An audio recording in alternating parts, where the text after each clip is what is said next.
This show is in partnership with the Shine with Joy Foundation.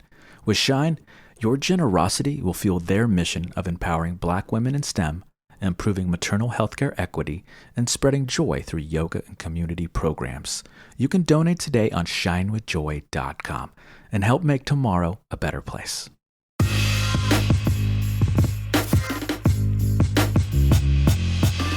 Greetings and salutations, all you beautiful people, and welcome to another episode of Art of the Beholder, a show dedicated to all things eclectic in the world of art. I'm your host, Novo Day, and today we're going to be talking about art and, well, the arts again with our ever-evolving open discussion segment, Is It Art? Focusing today on writing, specifically the slow burn character study, where today we ask this very simple question. Is this style of writing a dying art form? That's what we're going to explore today and try to answer and maybe see what the future holds. And you already heard our guest, so to hash things out, we're once again joined by our favorite living art form, and that is Mr. Philip Church of philipchurch.com. Welcome back, sir. That's me. That's the nicest thing anyone said about me all day. Hey, we mean it. We love ya. Reigning champion 2 years in a row now. Okay, so Philip, let's give the good people the primer. Why are we talking about this today? I'm gonna prime. Okay, guys. So listen, I was late to the party, as you probably heard in one of our gyms recently, or maybe a few episodes ago now. I finished Vince Gilligan's Better Call Saul. Very late to the party, but the universe told me, Nova, you got to check this out. You got to get through it. You got to finish it. It's because I had just finished Pluribus, and I wanted a little more of that kind of writing, that style, and also the lead actress from Pluribus. She was a supporting lead in Better Call Saul. After I finished Better Call Saul, I said to myself, man, they don't make these like they used to. And even though it was a recent piece of work, I realized that this kind of storytelling, this kind of narrative, the slow burn character study, was something we just don't see as much anymore. And you have to really do some digging to find it. But what is weird, guys, is it's lauded as some of the greatest works of all time are these kind of narratives. Before Better Call Saul, there of course was Breaking Bad, which is constantly argued as the literal best television show of all time. And though we will get into why that's more of a hybrid slow burn character study and not a traditional one, whereas Better Call Saul is the epitome of one, that's where it all started. And of course, like what always happens, is it eventually we got in a big fight. We got to a big fight, and we just got to. And now it's up to you. Please, if you air out the dirty laundry on air. If you agree with Novo, click the thumbs up on this video. And if you agree with me, just leave a comment. See what I did there? Oh, I like it. I like what you did there. Smash that like button. Like we care, guys. You know us. We make fun of those people. Now, with that being said, Vince Gilligan's work, I thought, was going to be a perfect anchor to this piece. So we're going to touch on a lot of his work while we explore what we normally explore in these kind of shows, which is the past, present, and future of this narrative type in this very specific, in the various forms of media, the mediums involved, and try to answer that very simple question. Is this style of writing a dying art form? So guys, a lot to discuss, but before we do, we're going to take a little break. Stay with us. The best way to say thank you and to support us is by donating to the cause. In doing so, you'll be able to help us help fellow artists, creatives, and colleagues, promoting their work, the community as a whole, and why we got into this line of work to begin with, to not only make art, but also shine a light on our peers and the gems of the world. For all the hidden ones and the not so hidden that make life worth living, because if we can make things even a little bit better, it'll all be worth it. But we can't do this without you. So please, donate today. And remember, even a little goes a long way to build new bridges, new worlds, and new opportunities. Link and details on how can be found in the show notes below. Because together, we can do anything. And we are back to conquer the world. So guys, thanks for staying with us.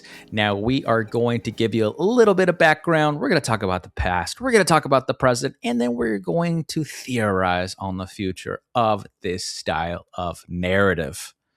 Now, if you don't know, we're looking at you, Riles. What we have to do first is probably just define what a slow burn character study is. So, for all you good people that don't know, here it is in some very simple terms, and we'll talk about it. And we'll talk about kind of the history of it leading up to the present. So, a slow burn character study is a narrative approach where the primary focus is the gradual, incremental exploration of a character's psychology, behavior, and transformation over time. So, the key word that we're going to bounce off a lot in this piece is patience. The writing is patient, it is slow, hence the title of a slow burn. Okay. So it prioritizes internal development over external action. Thank Marvel movies. Unfolds deliberately and patiently, reveals character through subtle shifts, patterns, and reveals character through subtle shifts, patterns, and accumulation of detail, and often builds toward a late emotional, moral, or psychological payoff. Now, before we had the TV, the films, all the things, what do we have, guys? We had Theater. But where does that come from, right? Writing, literature, screen, plays, eventually musicals, things like that. So obviously it started in the writer's room, and what's the direct embodiment of that, which is, literature, plays, things of that nature. So that's where we're going to start, guys. Now, if you needed some quick just examples of this, some famous literature that prioritizes this the most or focuses on it is a piece called Stoner, or probably more well known is The Remains of the Day. Now, this is not to be confused with character-focused stories where the character is static. So a good example of that is like The Fountainhead, where the character is pretty much the exact same from beginning to end, and there's really not much of a plot there. We just kind of follow the ideology of the character. That's what we're not talking about. Slow burn is we see this progression over time. And I think this is a good place to start because think of writing, guys. Think of especially like fantasy, where we look at epics and long form storytelling. We had to get to know these characters. There has to be a slow burn because that is just the nature of the style of art. The medium, I wouldn't say forced the artist to make it that way, but it was just kind of baked into the goods. Oh, good golly. I mean, yeah, it's making sure to take it like the distinction between any good old character study and the slow burn. It was only possible in more recent times due to, as you pointed, like the medium being used, which again, most of the things that we're going to talk about are much more modern, but that's not to say, but like centuries old modern, not like 10 years ago, though we are still seeing it in die a way, off 10 years some ago. of it does trace. I mean, like you could think of what, like the Iliad and the Odyssey almost as like, exactly. It's all about like Homer's, very lifelong journey just to try to get home. There are forms of it, and it clearly speaks to us. And I think the thing that is so innate to it and why it has been more finally prevalent now, but has always been present, is the very realistic and human nature of it, because people don't, not without some kind of, personality disorder, don't just abruptly and drastically change quickly. Right. It usually takes these things time. There's a transformation. Like that is the way of at least people, in that it takes time to learn a thing. Once you learn the thing, it takes time to legitimately apply it over time. Whether you're talking about actual knowledge and skills like that, whether you're talking about personality aspects of like certain kinds of kindness and awareness, whatever it is, that's life. Life is a slow burn. Yeah. So, the waiting, like this sitting around and waiting for the seasons, whatever it is, all the cyclical nature of life and the dynamic life of humans, it's always been there. And we've just decided to focus on it more, because it's very interesting, but we don't want to have that patience, and it sucks when it takes that much time. So if you can, not like, what's the opposite of dilute, concentrate it into Mm. something more enjoyable, like, I don't know, say a TV show or a series of films, then yeah, you get this rad character study that is not just your typical, like, well, here's a character. It's, a dynamic character, but not an instantly dynamic character, and not something that becomes formulaic that also makes movies and films seem very tired or cliched or stereotypical. I think touching on television and film is a great segue, talking about things that the audience will actually be able to relate to. So even if you're not a big reader, and I include myself in that category of people. I'm not actually a huge reader. As much as I do write a lot and I produce a lot, I don't sit down with a book as much as my beautiful, sexy wife. Del Rio reads like a book a week, a book a month, and I'm jealous of people that can do that. I hate reading. I yeah, I cannot do that. Um, but hey, we're all different, right? So the things that you guys I know will much more relate to is long form storytelling in the mediums that is film and television. So quick examples of film include There Will Be Blood, Taxi Driver, and more recently Moonlight. We're gonna end on television because that is really, I think, the most prevalent, modern version of the storytelling in our world of entertainment, and so we're gonna touch on that a lot more, especially in the present time discussion. But if you think of long form storytelling, we had, the trilogy, and a lot of it would be adapted from literature. Think of Lord of the Rings, things like that, where now these weren't necessarily slow burn character studies because, again, slow burn character studies focus on just that, the characters, and not so much the plot.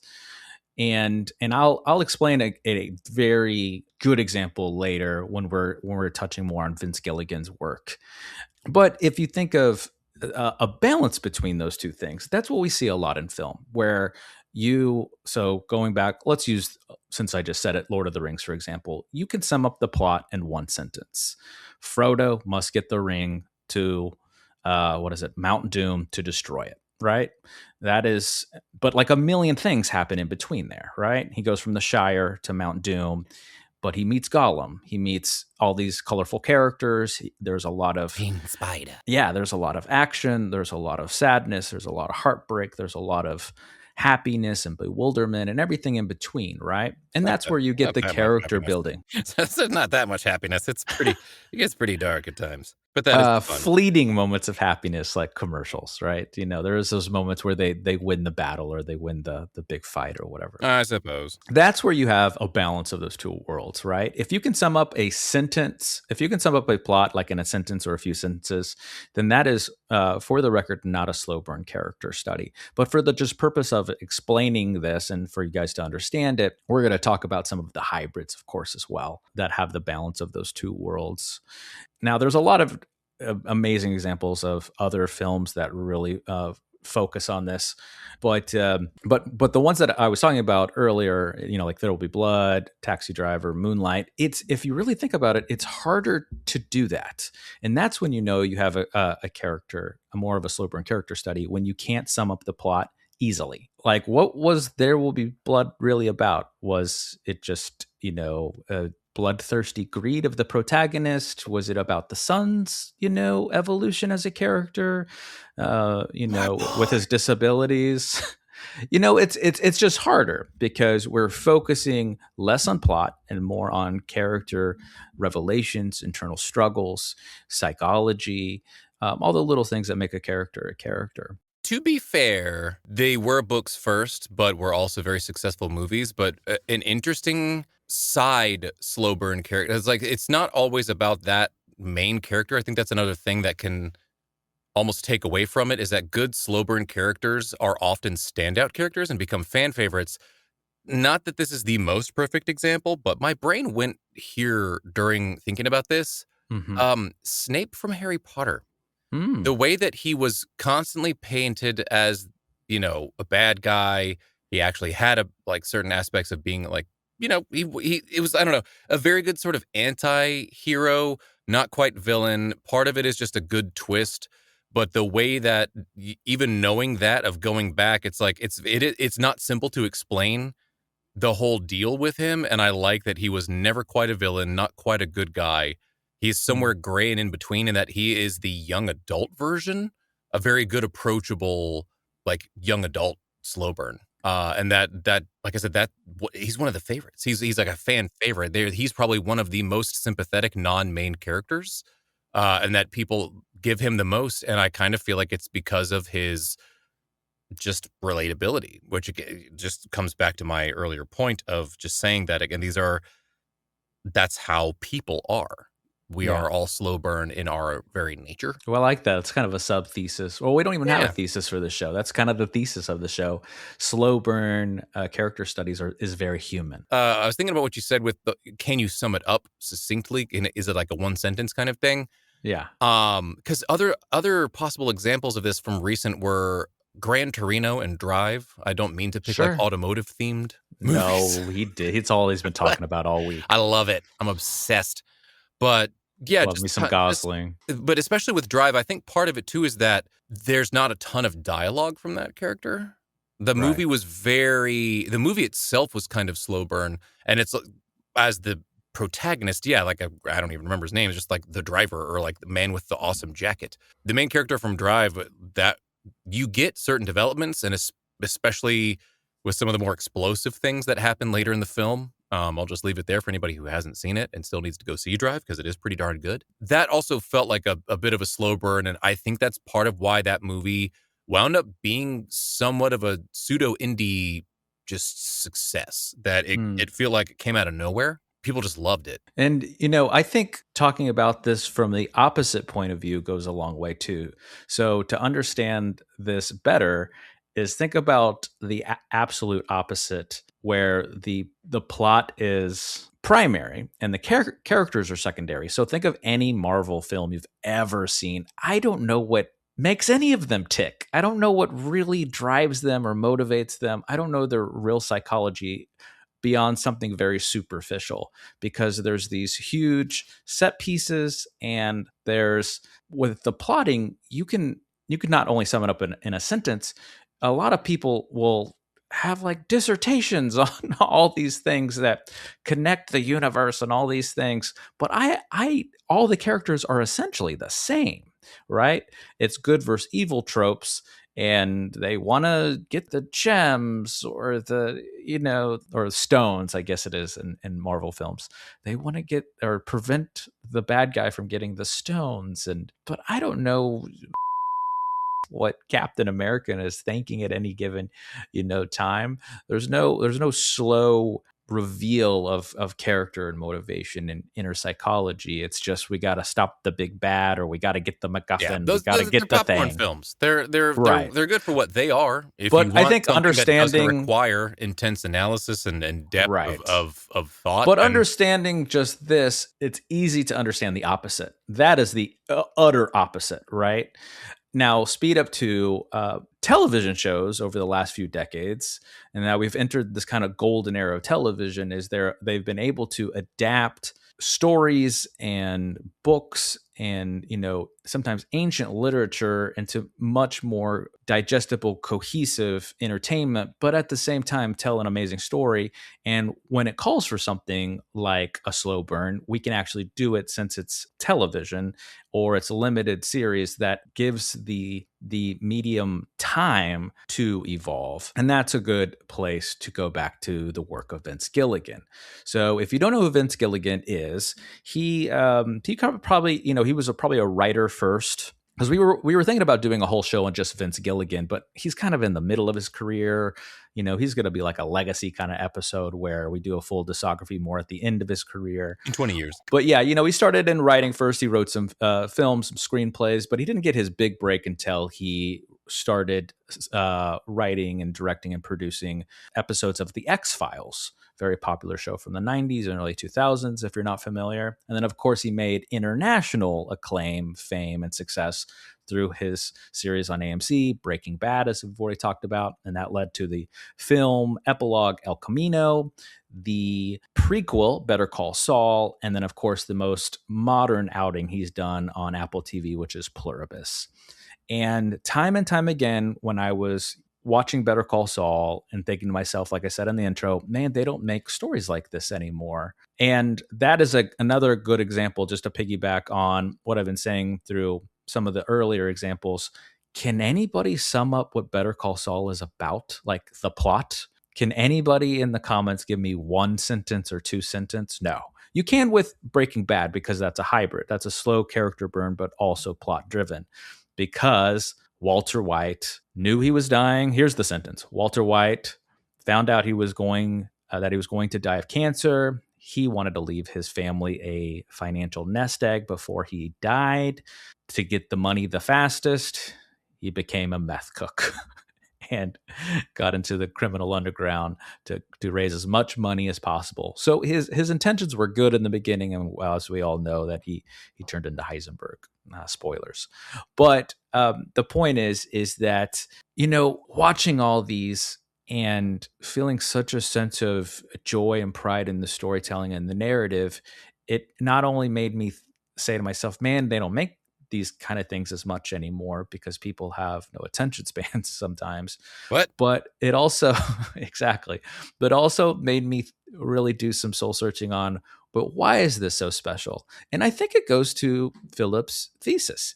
Slow burn character studies is a very human one. And because of the concept of setup and triumph, or often called the payoff in storytelling, or setup and tragedy, with slow burn character studies, the payoff is so much more grand, right? And then yes, it puts up that mirror to us, and we see ourselves in it even better. And I think that's what makes it so special. It's just good. The delayed satisfaction aspect is another big part, because it's not the most complicated aspect of psychology, right? In that you do like somebody to cheer for at like on a simple level, and there's kind of, to an aspect, your Marvel stuff, and so when you kick it up a notch from there, you've got somebody who, like, you kind of think what you would want them to do, but it is a gray area. Maybe it is difficult to navigate. Not only that, the interpersonal relationship aspect of it, it becomes all the more just entrenching and Yeah. therefore engrossing. There's so much to constantly think about and weigh and juggle, and it genuinely starts to mirror most people's actual life experiences of, like, oh, I had this friend at work, and they were nice, but I didn't think they were doing the best job, and then when the boss came and kind of picked between us, that he picked me, and then it always put a strain. It's like, it's one of those long stories where there's an aspect that tons of people are going to go, oh my god, I've been there. Yeah. It's such a, like, oh That's man, me. yeah, it's very relatable, and it speaks to you on just untold levels. But it's not a quick and dirty, like, man, I was driving earlier and this cut me off. I'm like, okay, cool, that's a very brief anecdote, and that guy's just nothing complicated there. That's also very relatable. We've all been there, but it's just not the same. It doesn't have that payoff. Yeah. You got to earn it. You got to work up to something. It's just, it works. It takes its time, right? I think that's the biggest takeaway in understanding the past, the historical context and the importance of it in the past section is slow burn character study take their time. They are incredibly patient. So when those big moments hit, man, did they hit hard. And I have 3 words for all of you listening. The Red Wedding. Did anybody see that coming? And unless you've read the books, and when it actually happened, God, I'll never actually forget. Here's a quick T-book tangent corner. I was watching that episode when I was working out. I was on a treadmill, and I had to stop with my mouth agape. And probably for what felt like a long time, it was probably like just a few minutes. I stood in silence for that moment. I couldn't believe that this happened after I got to know all these characters for so long. I almost kicked you out of the gym. Now, let's speed up to the present day, 2020s, 2026 to be more specific. So since the turn of the decade, we've seen less and less of this, haven't we, guys? With some notable exceptions, of course, again, being the work of Vince Gilligan and works like Pluribus. So they do still exist, but I have found that it is harder and harder to find. And when I do find them, much like Pluribus, which was my TV show, my best TV show of 2025 selection, is because it usually, because it takes its time, it usually does hit harder. It's much more impactful. I've really gotten to know these characters, and I want to learn more. I want more.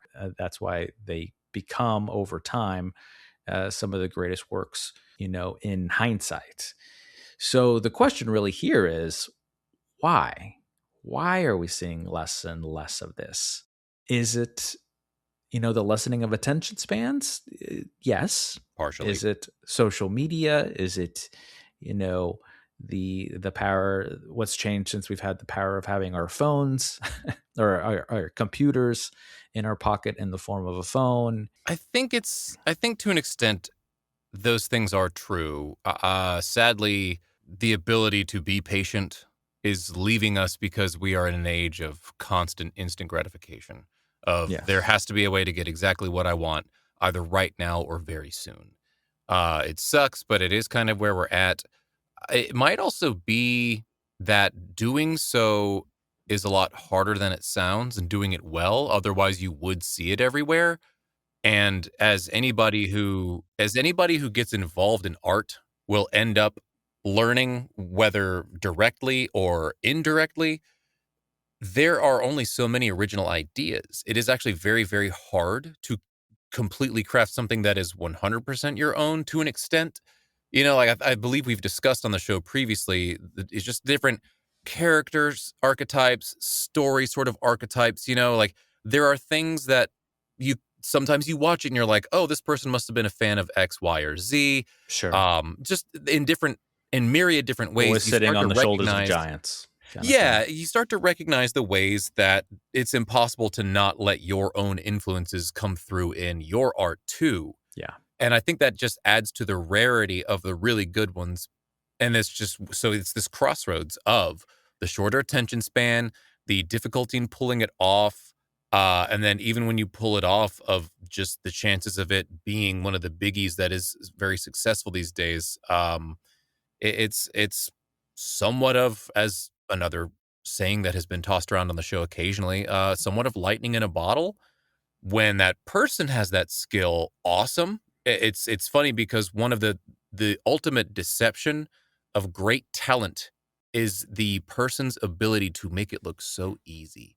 When you were just given the thing, you're just like, oh, wow, you simply made this. And it's like, no, they labored over this and you just get to see the end product. And yeah, so the entire process of doing it and just getting it completely to delivery, that's an entire trial of itself. There are so many things that have to align for it to make it to us, and then for it to continue to land well and be like, wow, this is great. I love it. And everybody agrees, or most millions of people agree, whatever.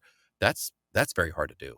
I as much as I joked about not being much of a reader earlier in the show, I did just that. I felt compelled recently to read a book, a nonfiction book called The Anxious Generation by Jonathan Haidt.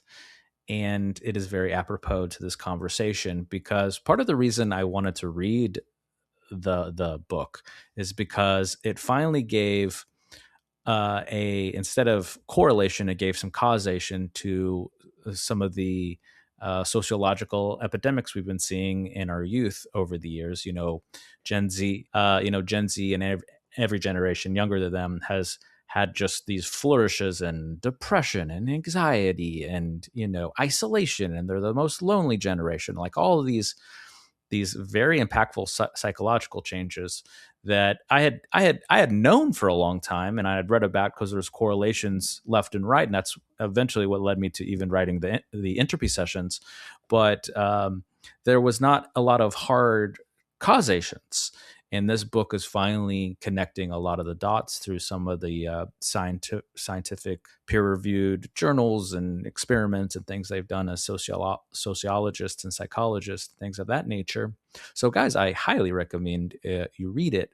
Now, bringing it into this conversation, since about what they argue in the book is about 2012, like a little after iPhones. So iPhones came out. I know it feels like forever, but it's only been since, or smartphones, I should say, not just iPhones.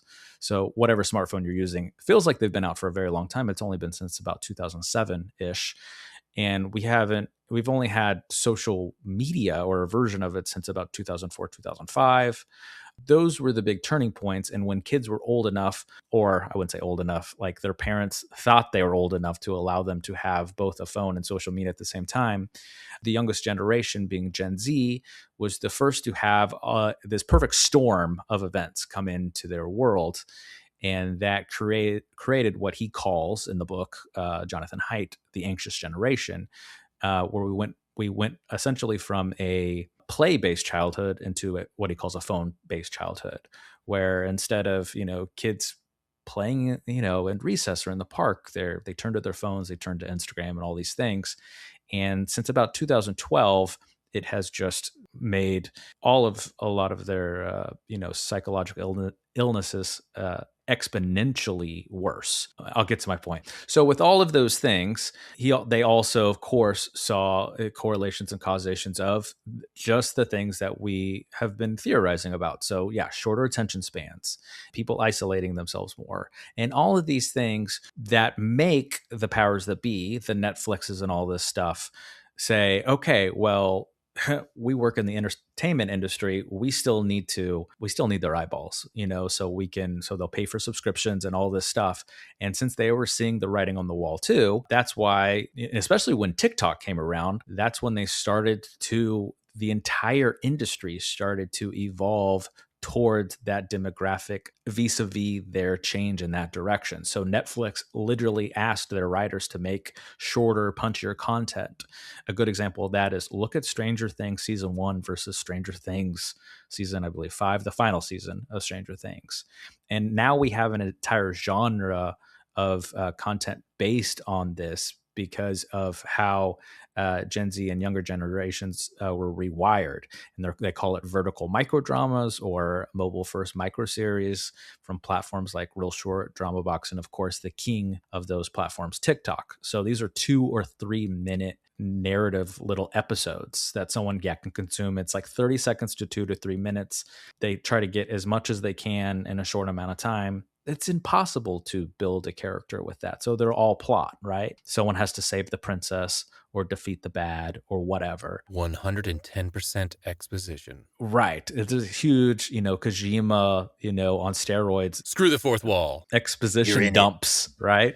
And so my point is that there is a lot of reasons that we're seeing this phenomenon. We're seeing less of it, and the tiny micro forms of entertainment really grow and prosper. My question was about whether the book addresses the anxiety growing due to the ever-present smartphone, where anything that anyone does is going to be recorded and relatively immortalized on the internet. Yeah. Because that is another big part of why people don't like dance or sing along at concerts. People just don't feel the ability to like release inhibitions on even just certain normal levels. And it is insanely repressive. And I believe that is another cause of that stuff. I was wondering if the book touched on that. They don't talk about the constant, I think what you're talking about is this constant essence of surveillance. That these kids are like constantly surveilled. Like genuinely being watched. Like 24/7. And so I mean, they don't talk about that as much. No, they really focus on, I think why I really like the book is it's very plain. It's very plainly written. It's very simple, but it really focuses on the data And, so it has a lot of graphs in the book, to show like, okay, at this time we started to see this dramatic turn and mental illness and all these other things. I think the closest thing to what you're asking about is there's 2 chapters back to back where it talks about how all of these things affected girls specifically and then boys. And then they kind of talk about them like collectively. And unfortunately, because of how men and women are wired differently, it affected girls dramatically worse because of things of like what you're describing, not so much on the constant surveillance side, but on the addictive feedback loop that apps like Instagram and TikTok feed on, they make their money from. So a the likes, putrefied steroids version of the beauty industry, practically. right. And the fact that, you become your own form of a brand. That's what they make you do on there. And so eventually you become addicted to the likes and the Yep. whatever, The things you're willing to do the for comments approval. and the likes and things like that. And then that leads to the loop of commenting more on someone you're looking up to, they're liking their content and commenting on their content. And it's more of that because of how the physical manifestations affect young ladies more than young men, and how constantly comparing yourself to these images of perfection and things like, and then I'll never live up to this kind of mindset and things like that. So it was very eye-opening, those worlds, the phone in the pocket, the social media access, the less face-to-face interactions, like all the little things we all kind of knew as a society, but this book says, no, you're spot on. This is happening, and this is what we need to do to change it. I'm very glad that I wasn't born any later than I was. We dodged a bullet a little bit. I'm so glad that I was like just before all the tech boom. So it's like, I know what life was like before this. The amount of people that think modern life is real and that this has to be their normal is just horrifying. I can't imagine. I think, for really, really younger generations, I think the positive thing is, in regards to something like this book, we are seeing the writing on the wall and we're finally wanting to do something about it. He kind of talks about it like, we've gone through the experiment, right? We've done this to our kids for now, guys. 10 to 20 we years see. and it's not working. And that's why we're now seeing the pendulum shift the other way. But I digress. We digress. The point being is that all of those things, this isn't a show about, that stuff. But the show, it's not about the kids. Right. But I mean, it is about the kids. No, this is our show. It's not about the kids. But it's about how the psychology has changed and how they have been, but here's the thing. Here's the real takeaway is Gen Z and younger generations, they got hit the worst. We have all been rewired. We have all have shorter attention spans. It's just not as bad. Like the metrics show that it is dramatically bad for that generation and lower generations, where it has hit me, it has hit you, it has hit our parents, some of our parents' if they're still living. It has hit everyone to shorten attention spans, isolate us more, and like really change the landscape of how we view things, to the point now that Hollywood and that people that make entertainment for us have to follow suit, or they know they're going to be left in the dust, especially with AI being able to create these things with just a sentence prompt. So they are doing everything in their possible to make sure that they don't lose grip on their stock options. Yeah, exactly. We're actively working towards the merge, like amalgam of WALL-E, Terminator, and Idiocracy. Well, and it goes back to the fact that, this is why we're a triple Venn diagram that has us in the center. It just says well, this is why, we're art of the beholder, right? So it is really changing from this really deep cut art form, the slow burn character study, to how do we make the most money, and then what happens to art when that happens, guys? It becomes soulless. Is it even art at that point? Is it even art at that point? Oh my God. Bing bong, perfectly show said. solved. You're welcome. Good night, guys. Hit it. I told you. Nailed it. Hit it out of the park. That's why I'm here. So that's why I think we are seeing such a shift in our present times. So of course, to answer, I think the question, is this narrative style dying? Yes, I would say unequivocally, yes, this style of writing is dying. It very likely is, and I would be willing to bet that if we went and asked Timothy Chalamet, that he would also agree. The slow burn opera is just going away. The slow burn Slow ballet. burn ballet, it's nowhere to be found anymore. But on an actual more serious note, it is sadly is very likely. It feels like it's harder and harder to get things that are not insanely, whether they're formulaic, whether they're predictable, some combination thereof, another type of bad. It is getting trickier to find enjoyable art because art is no longer made for enjoyment. It is made to scale on competition with everybody else because everybody's got to get the most likes or needs followers. Everybody's trying to monetize their art, monetize their hustle.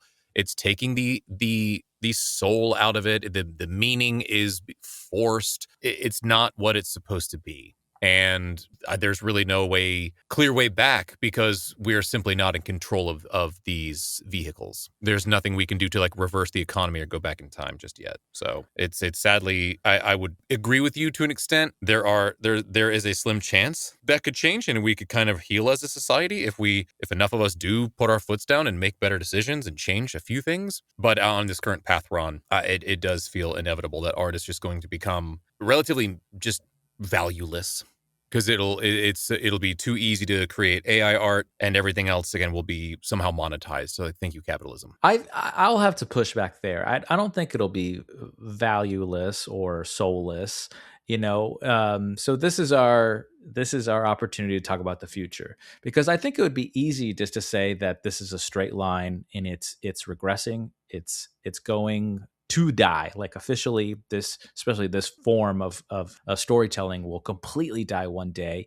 And I would argue that these are pendulums, but will the pendulum swing really hard the opposite way where people get so sick and tired of this soulless junk food that they want something special again, that suddenly everyone is asking for this and all the artists are making it? That's hard to call. I would probably say no there, but that's why I don't think it's as easy as saying, from the present day conversation, like, is it dying? And I said, yes, I think it is kind of dying, but will it stay dead? That's harder to say because just like we were talking about the anxious generation, things like that, we are seeing the pushback there from this grand experiment we did to the world and did to our poor children, where we're seeing entire countries like Australia completely ban this stuff for 16-year-olds or younger, or in some places 18-year-olds or younger. They're treating it like they should, which is like alcohol or gambling or smoking. It is that bad. Another somewhat tangential aspect of that, I'll make this as brief as possible. It is a neuroscientist has come out with actual, like a study that all but proves that in younger children with lots of tablet and smart device usage, their brains are not forming myelin. Myelin is what coats neurons once they've connected to other neurons.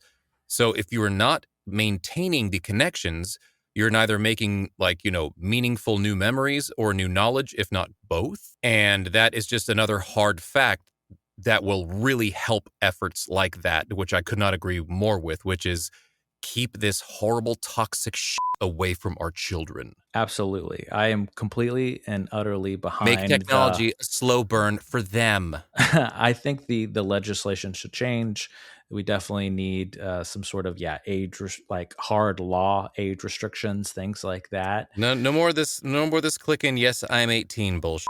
So just like, let's pull it back. Let's close circles as we do on the show. Just like we're seeing pushback there, I think we're going to see pushback artistically too. And people are going to want more from their entertainment. We're already seeing it with AI slop. People are like, this is stupid. I hate this. I mean, there's plenty of people that love it, of course, but there's plenty of people that are like, I don't want to get into this or watch this or do this unless it's made by a person with other people, with a team, because it does become soulless and derivative and all of our pretentious little adjectives for things like that. So will the slow burn character study one day die? I think no. I think we'll just see a different evolution of it.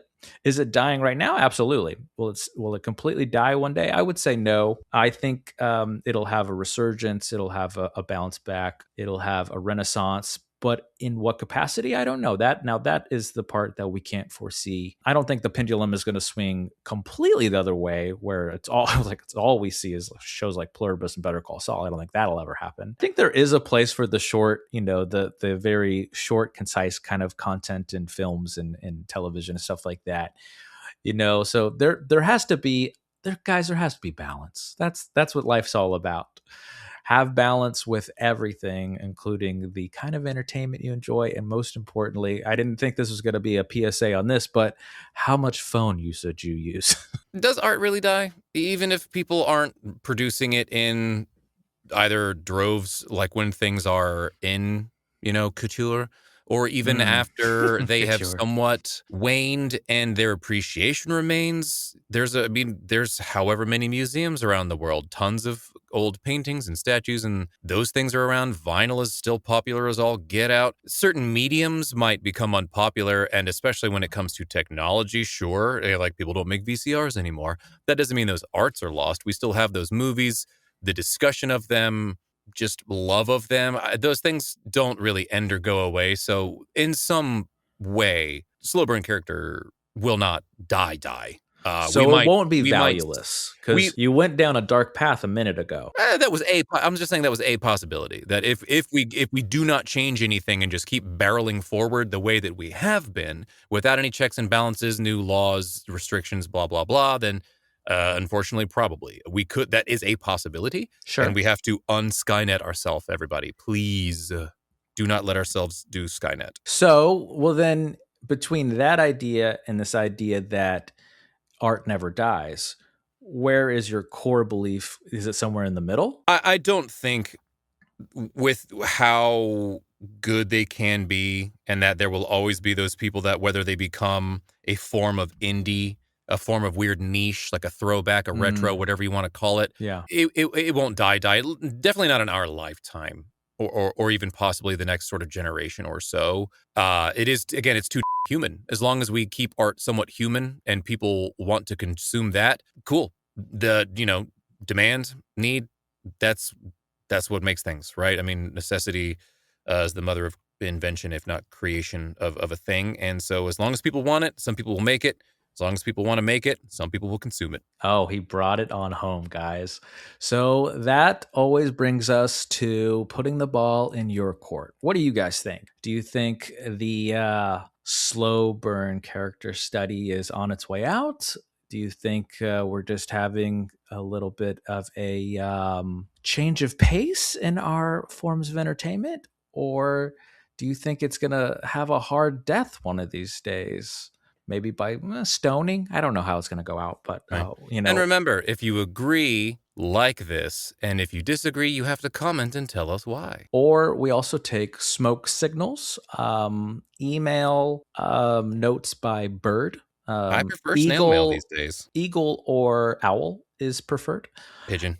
And let's be real, we're in a pigeon economy. Come on. But the point is guys, we'd love to hear from you, hear what you guys think, and tell us, what do you think, and what the future holds for the slow burn character study. But until then, thank you so much for listening. I want to thank each and every one of you. I want to thank my guest, Mr. Philip Church of philipchurch.com. If you want a little more from us, you guys know how to get. You want to be my lover? If you want to be my friend, you gotta get with my slow burn character. If you want to check out more from us, you can do so at novadayproductions.com. Don't forget to do all the things. You can follow us. You know what to do. It's internet etiquette. Internet etiquette, if you will. If you want to hit up Mr. Philip Church, you can do so at philipchurch.com. If you want to sponsor our little love child or reach out to us or be on the show, you can always email us at novadayproductions@gmail.com. So until next time, guys, be good to each other, please. And as always, good luck and Godspeed. We love you.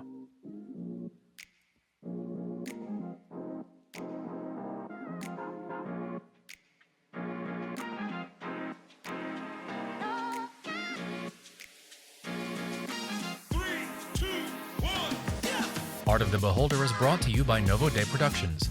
Written, directed, produced, and edited by Novo Day and the NDB Collective. Starring Philip Church of philipchurch.com. That's Philip with one L. Music by A Company. Instagram handle A_CO_music_. Logo design by Tom Justice of thejusticecompany.com.